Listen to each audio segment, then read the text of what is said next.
presentation. And there we go. So there is my presentation. That is me on the screen. And I think we'll go ahead and get started. For those of you who are just getting here, thank you so much for being here. Um, and we'll get started. And for those of you who are watching this after the fact, I look forward to hopefully hearing back from you. And just a couple of notes that we are actually at Book and Author. We're going to be having a series. Well, this is the second of three webinars for me. I'm doing one on February 5th that is on hosting book fairs, both virtual and in person. And I'm going to be joined by some phenomenal librarians from around the country who are going to help us explore all of those options and talk about their own experiences. So really quickly, Book and Author is your one-stop shop for all things literary, connecting school libraries and PTO leaders with authors near you. Discover and book an author for your next event powered by cutting edge technology. So if you are a school librarian or a PTO representative, you can sign up for, if you sign up in the next 2 days, you can get entered to win two people will win a $25 book and author gift card. So that's pretty awesome. So sign up. All you have to do is go to bookandauthor.com and fill out that form, and you will be in the running for uh, those gift certificates. Okay, so a little bit about me, and I'm going to do this pretty quick because I really want to get into the content here. But I had the great fortune of being the 2016 School Librarian of the Year. This is my 33rd year in education. I have worked as an elementary librarian, and I'm currently a middle school librarian in a fifth and sixth grade building. I've been able to present and share all over the world. And I have a book that came out in 2017 about green screens, which makes me giggle right now because my students can do everything in my book with Canva in like seconds. But the book was pretty cutting edge at the time, and I'm very proud of it. I'm also an aspiring middle grade historical fiction author, and in the process of getting my first manuscript through the process, and hoping that this year will be the year that my first novel is published. Okay. You're going to see some of these quotes. I really, really like quotes. I collect them sort of like people do cars or matchbook cards or matchbooks or whatever it is people collect. I collect quotes. And so you'll see quite a few of these throughout the presentation. But I love this first one. It's, artificial intelligence is not a substitute for human intelligence. It's a tool to amplify human creativity and ingenuity. And I'm going to talk a lot about that today. I think that one of the big things that I want to hopefully get across is that this is not just for what's being used in your library or your classroom. For example, my students are under the age of 13. So almost all of the tools that are geared toward education, with a few exceptions, the students have to be 13 and over.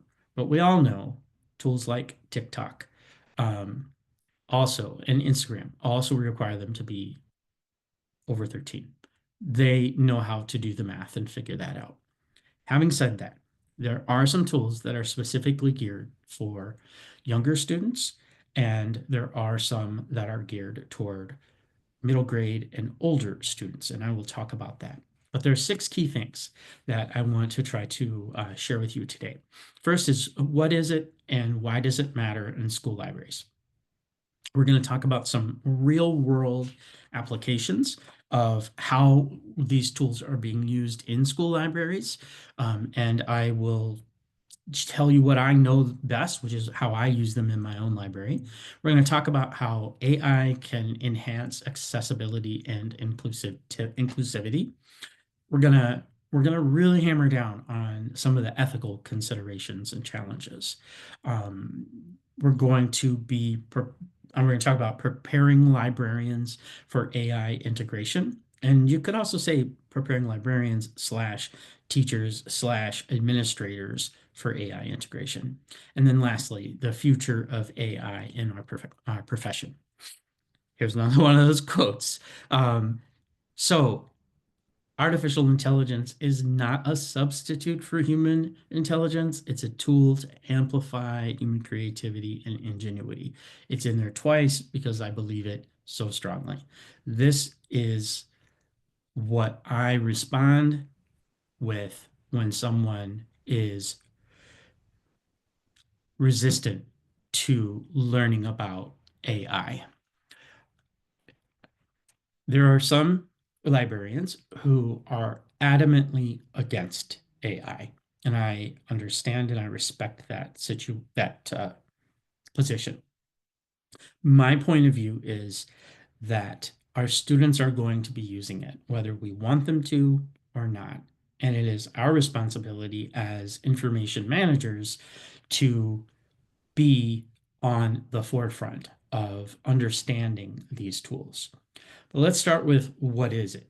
So AI is the use of computer systems to simulate human mental processes, such as interpreting and generating language.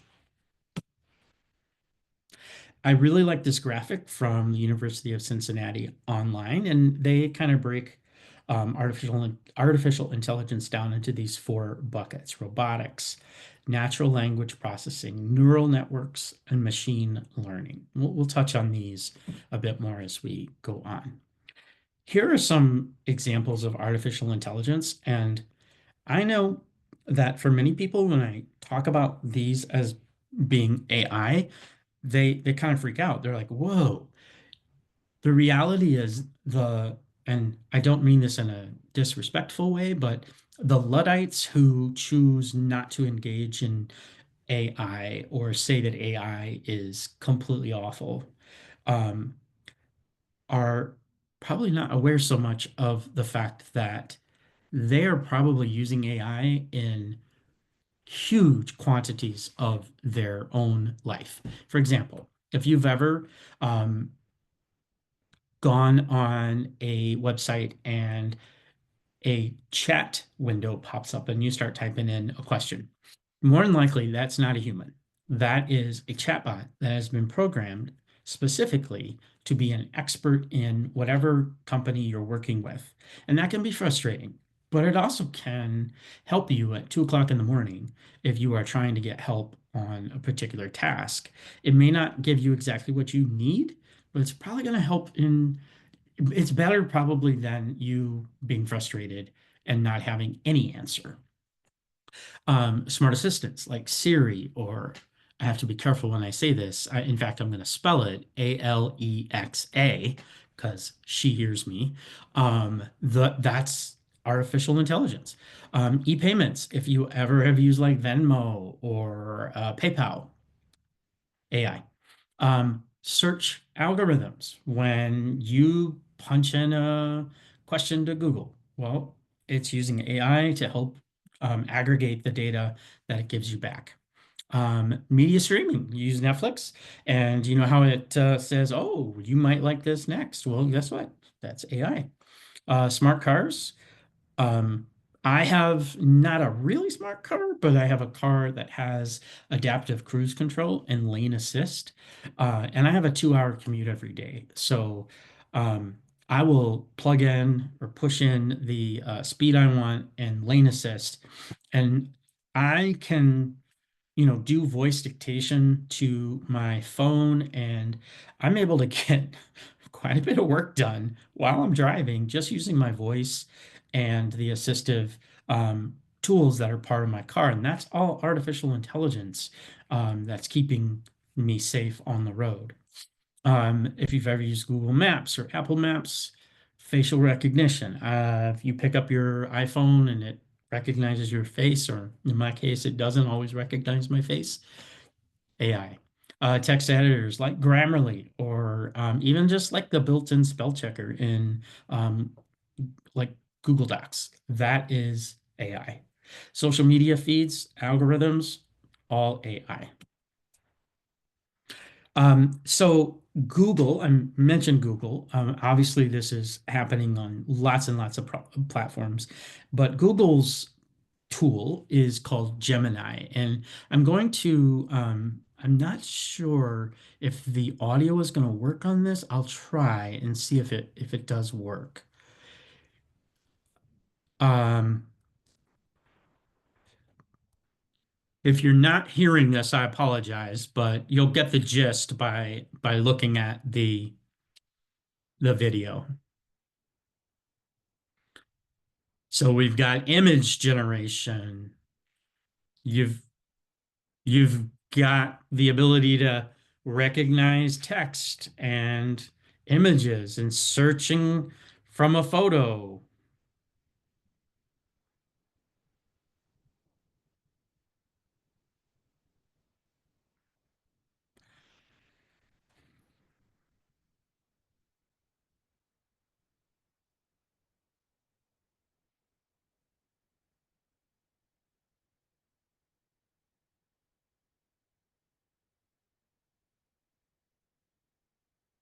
All right, so that's for some people it's a little scary. I find it like just absolutely amazing. So with some of these tools like that are built into your Google tools, we're a Google school. So these tools actually in our school, they're most of these are not turned on. Our kids are under 13, and many of these require you to be above that. So we can't use them with our students, but in my personal work and my personal Gmail account, I'm able to utilize a lot of these AI tools that help me be more efficient in my emails, and help me rewrite, and help me to proofread and all of those sorts of things. One of the things that I have recently just kind of become obsessed with is the photo editing app called in Google Photos on your phone, which is it allows you to like delete people from the background. And so many times when I've traveled, you wait for just that right second to try to get the photo with nobody in front of the Eiffel Tower. Well, you don't have to worry about that anymore. You can just take the photo and you can literally tap and remove the person on your phone. And tools like Canva have a similar feature, but to be able to do it right there on my phone is just so powerful. All right, so let's talk about why AI in our libraries. I love this concept of, I've heard it applied in different ways as well, but if you want to go quickly, go alone. If you want to go far, go together. Artificial intelligence and humans will solve society's biggest challenges by working together. I love that as an optimistic perspective on AI because, uh, it's not all gloom and doom. There are thought leaders out there who are sounding alarms, and I do think we have to be cautious and careful and respectful. And we'll talk a little bit more about that. But I am an optimist, and I believe that together we will be able to use AI to help us solve our problems. Now, as far as librarians, we should use and teach AI in our school libraries to empower our students with critical skills for navigating, evaluating, and ethically leveraging technology in an increasingly AI-driven world. It's going to be there in their lives, and we need to teach them how to use it ethically. So here are a few of those problems that AI can pose, and we'll talk a little bit more about this, and hopefully people will have some questions. But yeah, there's a tendency for a lack of personalization. Sometimes AI tools, they don't have human emotions, so they may not be able to read into exactly what you are. Um, asking or doing. There is bias, there is discrimination in the data, and we're going to talk about that as well. There is kind of this fear of a dependence on technology. Like, are kids going to become so dependent on a tool that they're not going to be able to sit down and draw something or write a rough draft on paper? Um, and and so I know a lot of teachers who teach older kids who are teaching writing, for example. Things have to be done on paper, um, because they want kids to have that experience and they want it to be generative from their own ideas. And I understand that, and I do think that, a balance is where we need to go.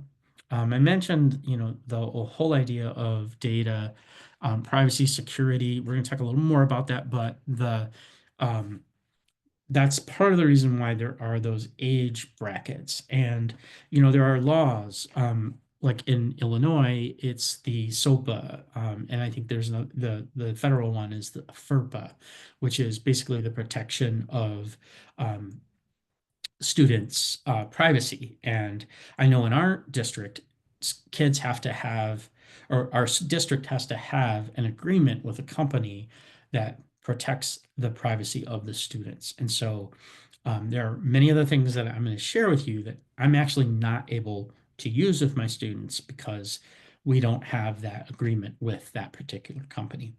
And this is the big one, plagiarism. Um, but I look at it from the point of view that there's always been plagiarism, and kids are going to cheat. It's just a fact of life. And you can actually use AI to help you develop AI proof assignments.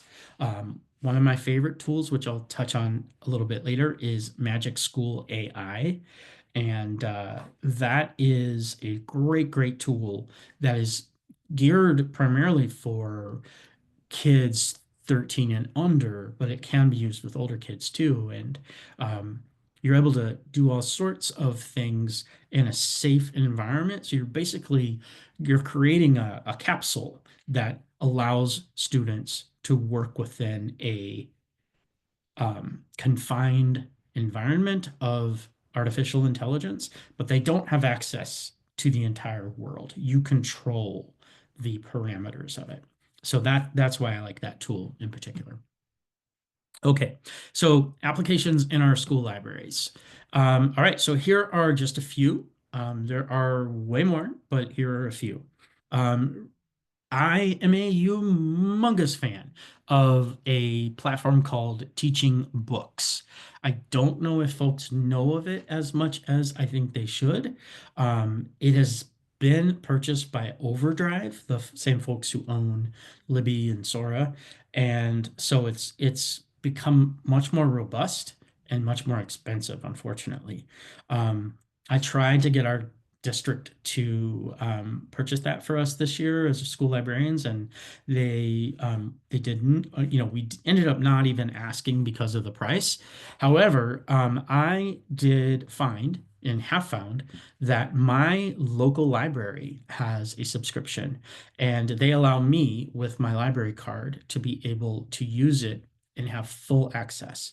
And so I actually use my personal library account to create things for my students. For example, just yesterday, I had a student, or actually just today, I had a kid come in and say, "Hey, I'm looking for books like a dog's a dog's life." I think that was the book. It was a movie actually, and so we talked about it, and then I mentioned Marley and Me, and unfortunately, we didn't have that book in our library. But I went to Teaching Books and I said, "Here's a book, give me books similar to it."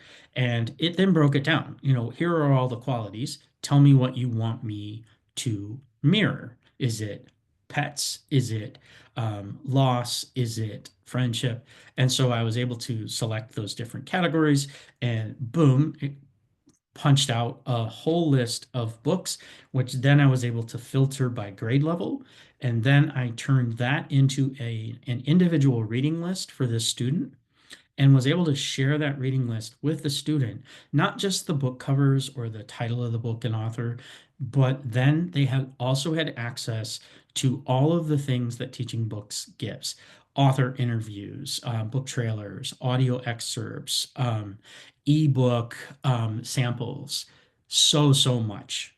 And that's just for kids. It also offers tremendous resources um, for teachers and librarians.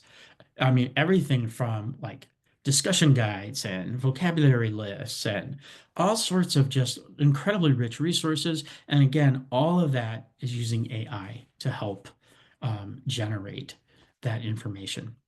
Reference assistance. Holy smoke. If you guys don't know about a tool called perplexity.ai, you must explore it. Perplexity.ai is essentially Google, but instead, well, it's sort of like a ChatGPT Google hybrid, but what makes it different is that when you ask it a question, and you can ask it real, like honest to goodness questions.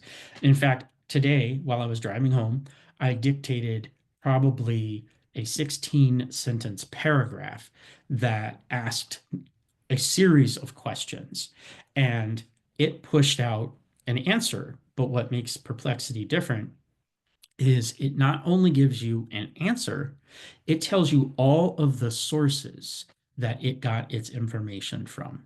And it's not foolproof. It does sometimes make mistakes. It is AI. But I can then tap on every one of those sources and explore more. And the real kicker is after you get your results, it comes up with follow-up questions that you might be interested in further researching. So I see that as one of the most amazing tools for our students to use, obviously for slightly older students. But I will tell you, and I know that's not what this webinar is about, but as a creative writer, I write middle grade historical fiction, and I have been using it so much over the last 6 to 8 months to research specific sites and locations and time periods. And the secret sauce is all of those sources that then lead me down paths that I would never even have thought of. So that's I'm a little excited about that one. All right, another one, image generators. There's too many. I mean, I love this example. You need a picture of a monkey on a surfboard for a display. AI can make it. Here's a practical example from me as a writer. When I was writing my book, I needed an image of the character to help me kind of envision what they looked like to help me embody the writing process. And so I had written a very detailed character sketch. And I was able to feed that character sketch to an AI generator. The one I used was called Art Breeder, and it produced an image, a black and white photograph from 1943 of my main character. It took a few iterations to get exactly what I wanted, but how powerful to like then put that photo on the wall in my writing area and be surrounded by my characters. And I did that for every character in the book, which is it's just a game changer for me. Um, okay, lesson plans. Okay, oh my goodness. I found out that this amazing lesson that I was going to teach tomorrow, I've been teaching it all week. It's only Wednesday, so I guess it was just yesterday and today. But I was going to teach it to a sixth grade class tomorrow. And I reminded the teacher, I said, hey, see you tomorrow at third period. And he texted me back and he said, hey, thanks for the heads up on you teaching with an amazing illustrated, animated version of Martin Luther King Jr.'s I Have a Dream speech. He said, I think I used the very same resource you used yesterday with my students. I'm sorry if I stole your thunder. Well, I worked like for hours getting this lesson like just the way I wanted. But I texted him, I wrote him back and I said, no problem, I'll pivot. So I'm not too proud to say I went on ChatGPT and I explained what I had taught the students prior. And I gave my time frame, I gave my objective, and I said I want it hands-on, engaging, entertaining, and active. And I said, go. And it came up with a mediocre idea. And I said, I don't like that, and here's why. It came up with a much better idea. And then I said, now we're getting somewhere. Let's take this and change this, add this, move this around. And lo and behold, after about 10 minutes, I had come up with a phenomenal lesson that I can't wait to teach tomorrow. And it's just, I mean, I know that if any of you have been teaching more than 10 to 15 years, you know what that used to be like. We used to have to spend hours and hours coming up with those ideas. And we'd have to buy a book and look through the book to get an idea. And then that idea would be outdated and we'd have to evolve it. So there's just so many practical applications in our libraries. All right, so let's talk specifically about education, which encompasses libraries, but talking about personalized learning and actually the two, adaptive technology and personalized learning, go very closely together for me. And here's my example of that. Um, I have our district just adopted a new language arts curriculum, and it's weird, but our sixth grade ELA teachers are teaching a unit on geology. They're teaching their reading and writing through a study of geology, which the sixth grade science teachers already teach a unit on geology. So, figure that out. However, our ELA teachers were not ready for this unit. And the literacy program is also very new, and so they didn't have resources for the students.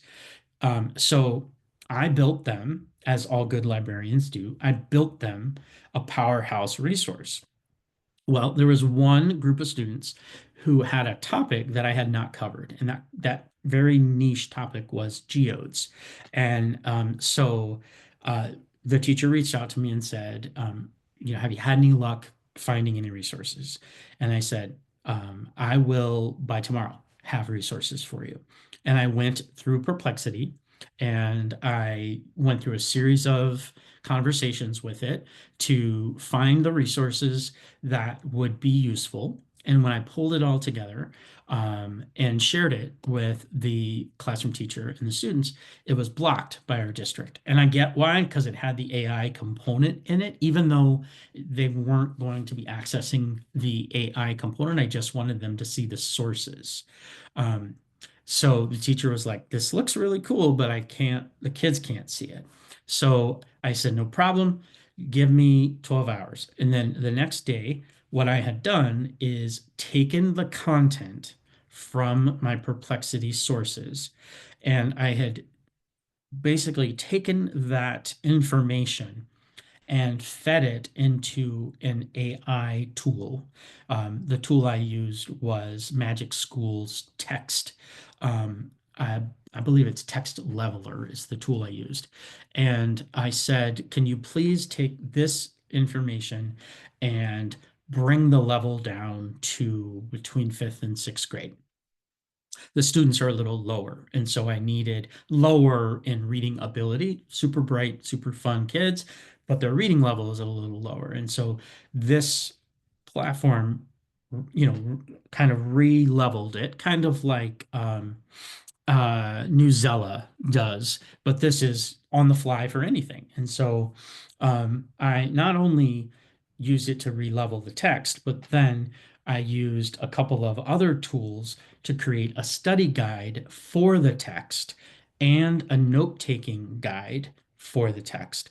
And finally, I created an assessment with an answer key for the students to test themselves on the information. So all of that was done with AI tools and um, mere hours as opposed to days. So those two are perfectly mirrored or kind of squished together in my mind. Um, Grading is something that I really haven't explored very much. I know some older um, teachers who work with older kids have used it to give feedback on writing. And I think if you're honest about what you're doing and you're not pushing it off as like, oh yeah, I read it and here's what I said about it. I think that's not okay. That's inauthentic. However, if you're using it to help you streamline reading 90 essays and you are giving it for specific feedback, not grading it in the sense of a letter grade or a percentage, but you're giving feedback. That I think is okay. And I think that will continue to evolve. Um, but as you know, the quote said, it's not going to replace us. It's going to make us more efficient.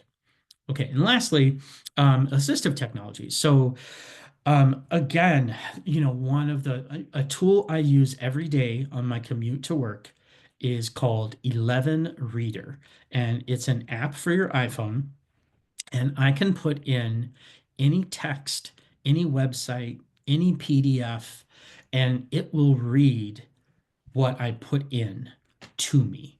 So while I'm driving to work here recently, I've been having it read to me my own book. And there's no better way of proofreading than to hear your own work read out loud. And so I literally have been listening to my own book, and pausing it, and then I keep open my notes app and I'll dictate corrections. I'm like, oh, this scene is wrong. This thing didn't happen that way. I need to fix that because I've learned more since I wrote the original and all of that. So, but that's just one example of how we can use that AI tech to help students who are struggling with reading, or maybe it's a student who is hard of or has difficulty with their vision. You can use those tools in those ways as well. Okay. I'm gonna kind of breeze through this, but if you are interested in this, I can again I will share out this whole presentation, but this is from Dr. Christopher Harris, and he kind of broke down like how you can use AI in assignments. And so this is like the whole process of doing, a project of some sort. And he's got basically um, prompts that you can use to help you through the different pieces of a project. And again, the key thing is, like if you look at revising, the prompt says, help me revise this section from my paper to show me which phrases show non-neutral writing and suggest ways to make the writing more neutral. So it's not fix my paper, it's help me learn to do this better.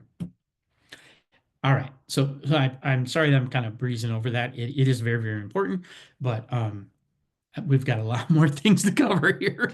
All right. If you don't know about Notebook LM, it's amazing. Notebook LM is a Google product. Um, it currently, I am pretty sure that the usage is at 18, which is silly because there are, I mean, TikTok is 13. So this tool has the potential to totally change how we help our students think, study, and learn. Because what Notebook LM does is you can feed it up to 50 sources. And a source can be a YouTube video, it can be text, it can be a PDF, it can be a photo, it can be basically any format. And the AI in Notebook LM will analyze all of your sources, and it can produce things like they call it a smart brief, like a briefing document. And it'll basically tell you all of the things. So let's just imagine um, you're studying geology and you are studying geodes and you have 32 sources. on geodes. You can load those 32 sources into Notebook LM, and Notebook LM can create a study guide from those sources. It'll create a vocabulary list. It'll create open-ended questions. But the thing that sets it apart, in my opinion, is something called the deep dive. And if you're a fan of podcasts like I am, you will truly appreciate how amazing this is. You can feed it anything. For example, for Christmas, I gave both my children a personalized podcast about their lives. And I only fed Notebook LM sources that my own children have put on the web. So, for example, my daughter is a writer. She has a LinkedIn page. She has a blog that she writes on. And so I fed those two things. And then I told Notebook LM that this is my daughter. I'm so proud of her. For Christmas, I want to give her a personalized podcast that highlights some of her best posts. And I went through and like ticked off some of the things. And I said, also, I want to highlight her achievements. And a couple minutes later, I had a phenomenal 15-minute long podcast with two hosts, male and female, and they are um, they literally are talking about my own kids. And they do everything from ums and they interrupt each other, and it's uncanny how human-like it is. And those are just like some of the things I'm super excited about for it. Okay, this one, um, I presented at School Library Journals Summit in Raleigh, North Carolina. And I and my co-presenter, Alyssa Malspina, had to follow Michael Threets. If you don't know who that is, you're probably old like me. But Michael is he is kind of a TikTok sensation. And he is known for spreading library love. And he's just a phenomenal human. He was on Time Magazine and he was on School Library Journal's cover, and he's just a really amazing human. And so since I we had to follow him and he was amazing, um, and we knew this, I wrote a song about Michael Threets, and then I used Suno to help me create the music and to sing my lyrics. And it took about 50 iterations of the song, but I was finally able to create a late 80s old school hip hop song with reminiscent sounds of Snoop Dogg and Ice-T and or Ice Cube, sorry.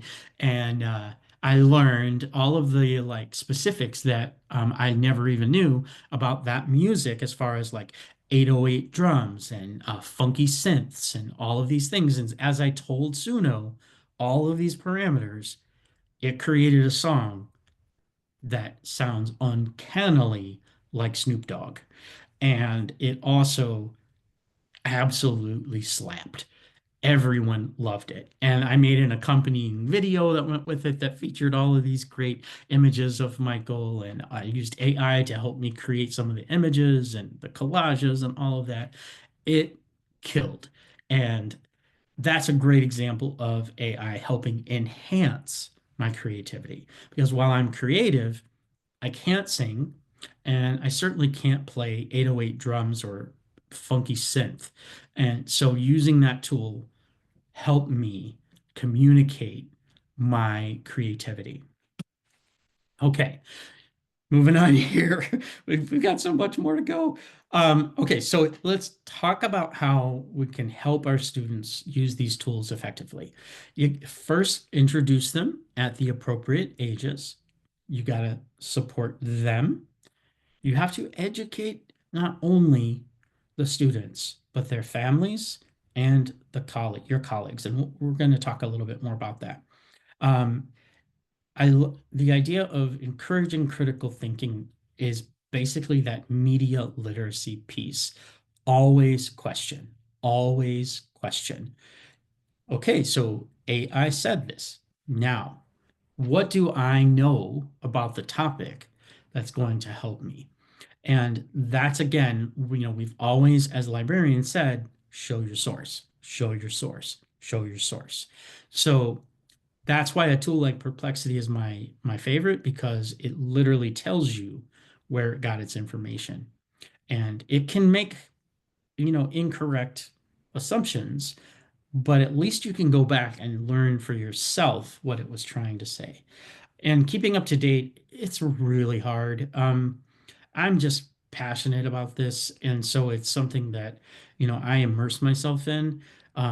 But what you can do is, follow people, like me or others on, if you're on Facebook or I've just recently started on Substack, and Ethan Malik is a phenomenal thinker, and he's a professor at the Wharton School of Business, and he is a specialist in AI, and I love reading his blog when it comes out. So you just have to kind of embrace that this is, another piece that hopefully you can learn, and if you are like me, you can use it to enhance what you're already doing.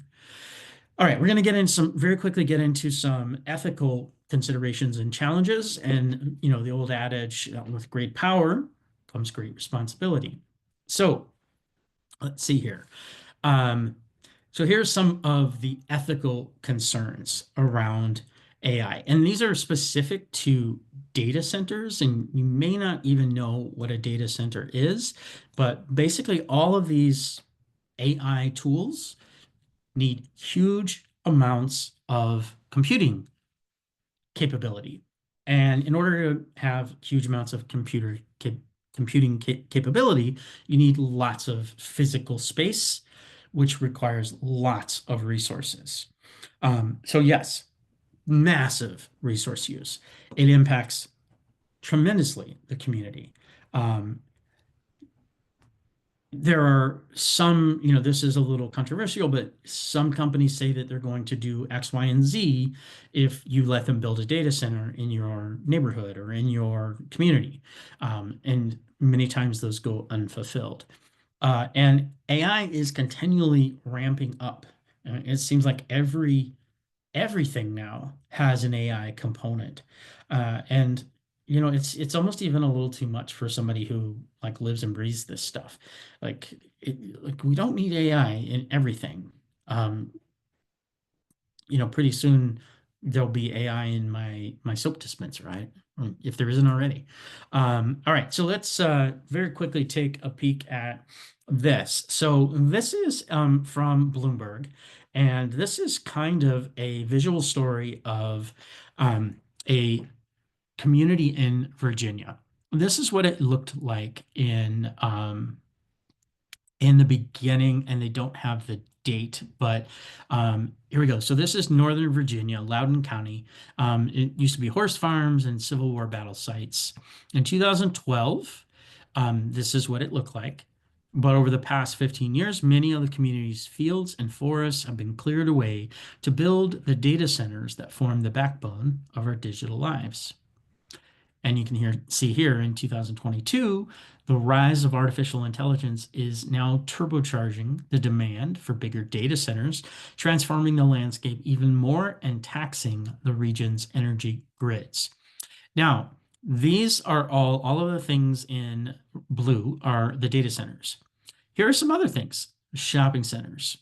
There's a new school. There is lots of new housing coming up. So these workers have to live somewhere. So again, it's not one or the other, right? It's going to be how do we work together on this? And then this is 2024. And so now even bigger data centers are forming and obviously transforming the landscape. Um, One crisp afternoon this spring, the newest facility was nearing completion, and when it's done, this 200,000 square foot building could use as much energy as 30,000 homes in the US. But first, it needs to get enough power. And we're going to talk about that next. And this chart is showing how much energy consumption in total watt hours. And you can see here, this is how much was being used in the United States in 2000. And here's 2024. And these are entire countries. And so if you look, we are expanding our energy use by tremendous amounts, and we have to get a handle on that. All right. I don't mean to gloss over that because it is extremely important and it impacts not only power, but these data centers also need water to cool these supercomputers. And obviously, that puts a huge strain on the freshwater systems of these communities. Data privacy, I mentioned earlier about how the age for students is crucial. When we're talking about using these tools in our libraries, we have to protect our students' personal information, make sure that we are in compliance with all of the state and federal legal regulations. And we also obviously want to foster that safe and ethical learning environment. All right, so addressing biases. So um, artificial intelligence is only as good as the data that it learns from, and I'm going to prove that here in just a second. So you may not, if you're not real familiar with this, I'm going to see if I can pause that for a second. So um, all of these AI tools, they're known colloquially as large language models. And basically, what that means is they use language to understand context for context. Um, they all are what's called trained. And this is where there's some controversy because many of these large language models are trained on the internet. And so some people who have things on the internet didn't consent to that. And that is the rub. So these large language models essentially scraped the internet for videos on YouTube and blog posts that you've written, and they use that for context for learning.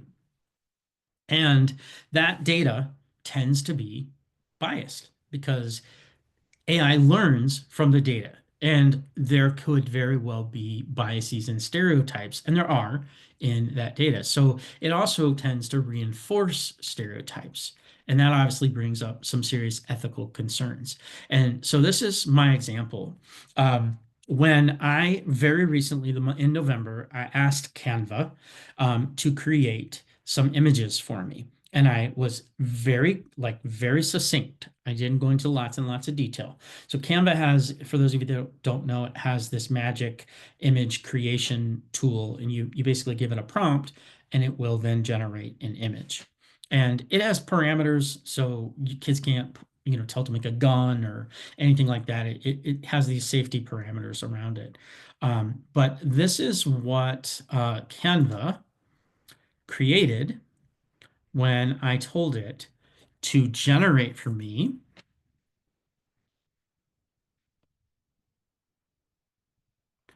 Native Americans.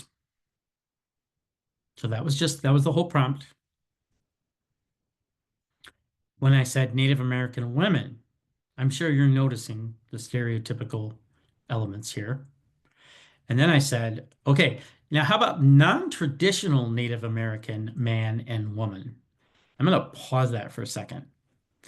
Even the one here in the corner, where they're wearing slightly more traditional clothing, has these hints of Native American dress, which is just completely stereotypical. And this one, oh my goodness, Native American children in modern clothing. So this is apparently Native American modern clothing. And I guess there are no boy Native American children, according to Canva's training data. And I think that's oh, and then I asked the kids, so what did you notice? What do you wonder? And it kind of blew their mind, to be honest. Like they were like, whoa. And, I asked the question, do sometimes Native American tribes and individuals wear some of the dress and the traditional clothing? And they were like, yeah. I'm like, do they go to the grocery store? Do they go to the gym wearing that clothing? And they're like, of course not. I'm like, well, then why did Canva create an image like that? And that was probably the most powerful lesson on AI I was able to teach this year. All right, so let's talk about preparing librarians for AI and the integration. It starts with us, and it's not just our librarians, but our teachers and our administrators that I like to think of myself as a school leader within my building, and I am at the forefront of many things um, I'm passionate about and that are important to me as an educator. And so I am in it and I'm involved in those conversations because I do feel it's so important. So obviously, as librarians, all of us are probably intensely curious. We are continuously learning. It's what we do. But this involves a few specific types of learning. So we've got to get out there for professional development. We have to commit to this lifelong learning and keeping up with the emerging trends that are impacting our profession. One of those tools I mentioned earlier is Magic School AI. And on Magic School AI's website, which again, all of this is linked in the QR code that will be at the very end for you. This talks about all sorts of Magic School PD that teachers and students can do.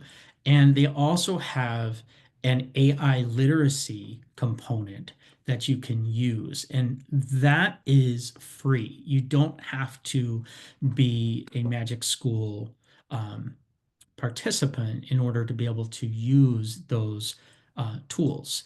They also have a really nice section of external resources beyond Magic School. And it's everything from, basically teaching AI, and then it's broken down by different grade levels. There's the 6 through 12, there's also the high school stuff. I love the blueprint for an AI Bill of Rights, which there has been a strong call for recently.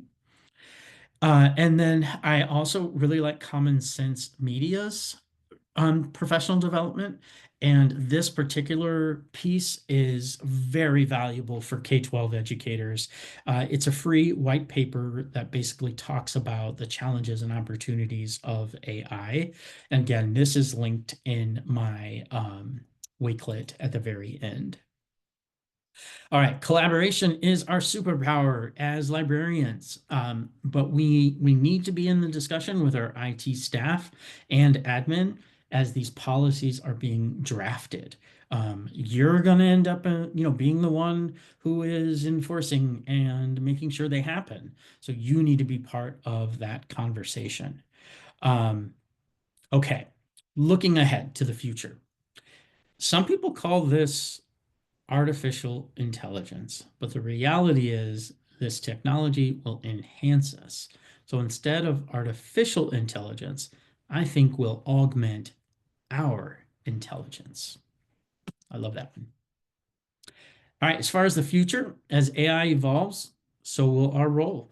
We'll not just be a resource manager of a bunch of physical things, but we're going to be digital literacy coaches to our students, our parents, our teachers, and in many cases, our administration. So we got to be the leaders.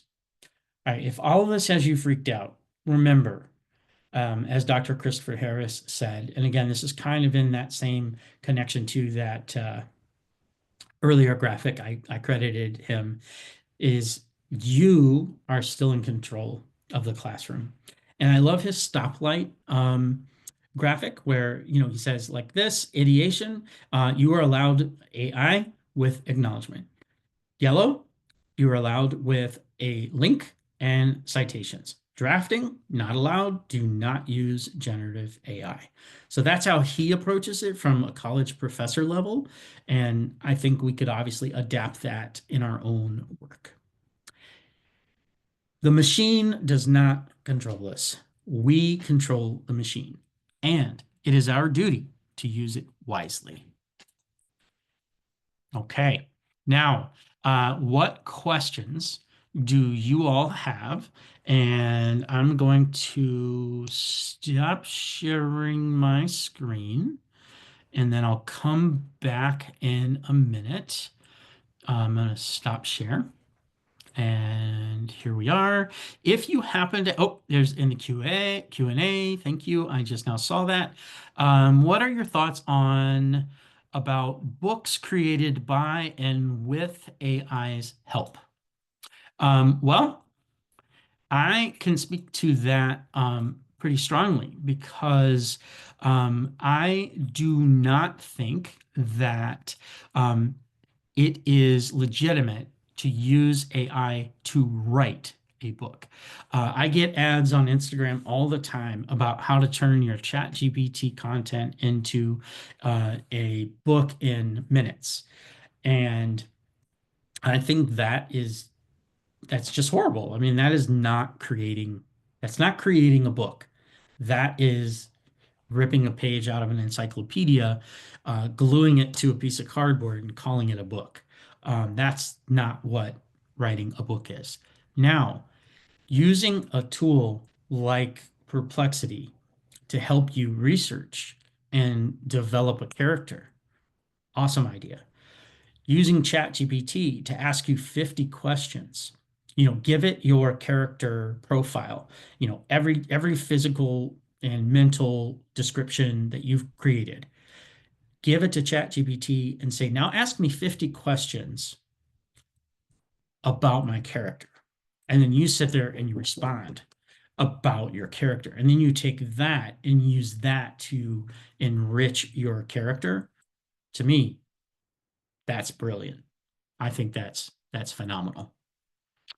Okay, I think I answered that one. Okay, looking around in the chat. Okay, I don't see any more questions in the chat. Does anyone have a question that you guys still have? If you do, please type it into the chat window. Seeing none, I am going to go back to my screen and I am going to present this. Since we don't have any questions, I am going to say a couple of things. This is the resource for you guys to explore. Again, this QR code will take you to my Wakelet, and the Wakelet has way too much information, but take it bit by bit. Pick a couple pieces, learn from it. If you have questions, all my contact information is on that first slide. So you are more than welcome to contact me with any questions, or if you want some suggestions or you just want to brainstorm, happy to help. Okay, so I want to thank Book and Author for helping get this webinar going. And as a reminder, if you go to Book and Author in the next 2 days, you will be entered to win a $25 Book and Author gift card. And there'll be 2 winners of that award. And that is the end of my presentation. I am going to close that down one more time, and I am going to stop the share. And look, I see another question. Okay, anonymous attendee. I love that. That's great. Well, anonymous, I here's my thought about it. I myself used Canva. Well, actually, I used AI to help me come up with an image for my cover. AI does not do a good job with text. So I used AI to help me come up with an image that met my vision of my own book. It took quite a few iterations, but I did eventually get an image that I really liked. I then put that in Canva and put the text overlay over that. Now, having said that, I do not plan on publishing my book. Even if I self-publish, I do not plan on using that AI created image on my book. I think some people are probably just fine with that. I, in my research, have learned that it is probably worth paying a professional designer and an artist to create my cover. The reason I say that is that I want people to choose my book just by looking at it. And while I think the cover, the mock-up cover I created certainly helped me visualize the book, I don't know that it's putting my best foot forward. So I hope that answers your question. It's really, it's a personal choice. It's a budget decision. I would certainly make sure that you double check with whatever AI tool you're using to check the usage rights. And I would also make sure that wherever you end up publishing, that you are honest about where that cover was created. You've got to give credit to the source. And a lot of those image generators don't give you permission unless you have a corporate account to use those images. So I hope that answers your question. All right. I don't see any more questions, and it is 8:05. People are dropping off. So I want to thank Eleanor and Chrisia and Michelle and Pauline. Thank you so much for being here. I'm really, really glad to have you here. And I hope that all of you who watch this afterward get something good and helpful from it. Bottom line is you control the machine. On that, I will say good night. Have a great week, everybody.